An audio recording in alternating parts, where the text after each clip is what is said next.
Hey, hello. I'm Dave Coates, and I head up Bristol Healing Rooms in Bristol, UK.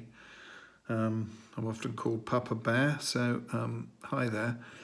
I just wanted to discuss what's been going on in transgender, gender dysphoria arena recently, because there's a Gender Recognition Act being brought in the summer, and the Minister for Women and Equalities, Liz Truss, has just been saying, well, we've got to change the age to 18 at which you can prescribe transgender hormone therapy and surgery, for that matter, because there's been a sort of spate of, I think, 35 psychologists resigned back end of last year at the London Gender Identity Development Service, the Tavistock clinic, because they kind of felt that they couldn't really speak out against some of the treatments that were being recommended because of being branded transphobic. So there's quite a lot of upset in this area, and also a girl called Kira Bell, who is a girl who became a man. She had hormone therapy to transition to male, and at age 19 decided to go back to becoming a woman again. She's been given leave to appeal to the High Court against the clinic that recommended treatment, because she said it was too early for her and it's damaged her physically and in her life and everything. It's irreversible now. She regrets it. So what's the point of all this? Well, I suppose if you're going through transgender, I think the message is stop and have a rain check. Don't just go relentlessly down the hormone therapy and gender reassignment surgery route without first checking out the underlying psychological reasons why you feel that way.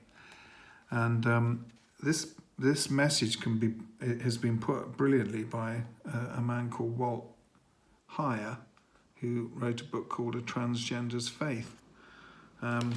He tells a story about how he, as a man, transitioned to a woman for 8 years, and then seesawed back and forth, and eventually became a man again. And in fact, he's been happily married for 18 years as an older, middle-aged man.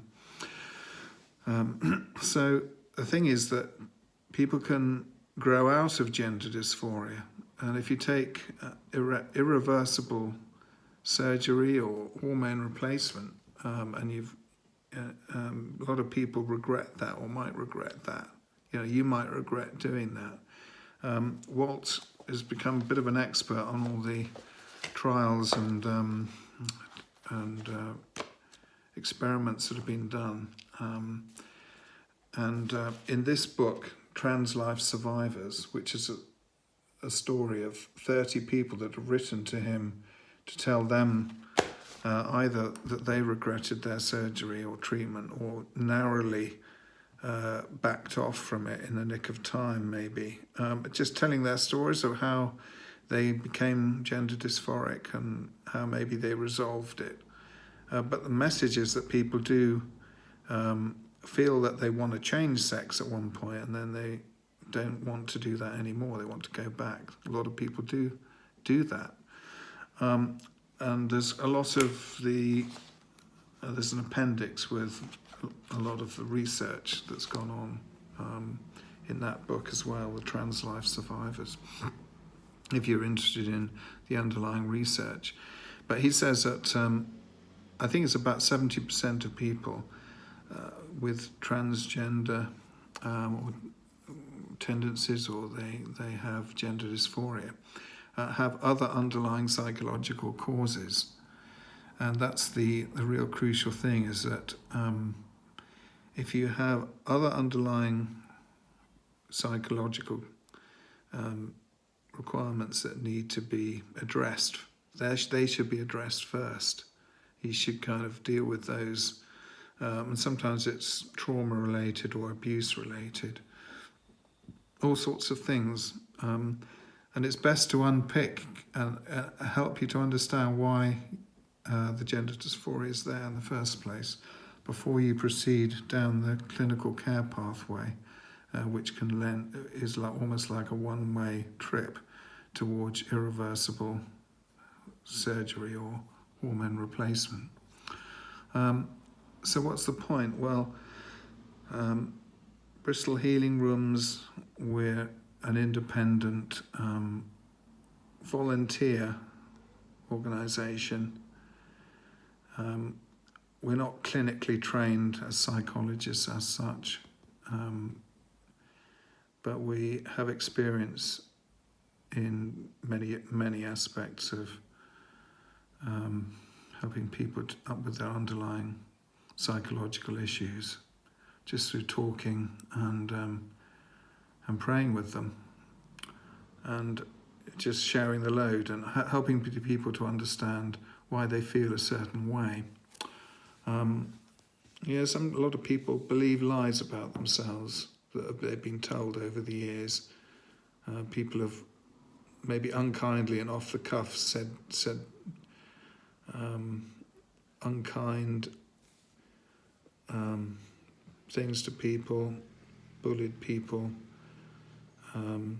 said things in a fit of rage that perhaps they didn't mean. But anyway, whatever happens, when we get hurt and when we get traumatized by things, we often believe a lie about ourselves. And just because we believe something which isn't necessarily true doesn't mean to say it is true. So, for example, we would say someone who had anorexia nervosa, for example, who feels obese or overweight, but actually is very underweight, we wouldn't agree with them and say, well, yeah, you're definitely underweight and that you need to have surgery to make yourself even lighter, have surgery to make that even more extreme. We wouldn't affirm the fact that someone believes they're overweight when in fact they're underweight, if you see what I mean. We would try and find out the root causes of why somebody thinks that way. Maybe rejection and self-rejection are the root causes of that. So in the same way, transgender may well have a root cause that is the thing that needs addressing first before you move on to hormone treatment and surgery. So that's what I'd recommend, because you can't change your biological gender. There's no way of doing that. And so explore the way in which you can resolve the gender dysphoria first. And what's the point of me saying that? If you want somebody to talk to that's kind of independent, then Bristol Healing Rooms are staffed by volunteers, and we can talk to you. We're not clinically trained as psychiatrists or psychologists, but if you have a psychologist or psychiatrist that you know and you trust, that's brilliant. If you're on a long waiting list and you haven't got anyone to talk to and you'd like to talk to someone about it, that kind of just to kind of hear you out, and we understand a lot of things that people go through. We've seen a lot of people radically changed. If you want to just talk to us informally, then we'd be really happy to see you, meet with you, talk to you online. And our website is www.bristolhealingrooms.com. And we have a Facebook page as well, Bristol Healing Rooms Facebook page. So, just be encouraged that whatever you're going through right now, there's an answer for it. And you can come out of this the other end. you can reach peace and resolution in your life. You really can. So I want to just encourage you. And if we can help in any way, then give us a shout. Contact us through the website. Thanks. Okay, bye now.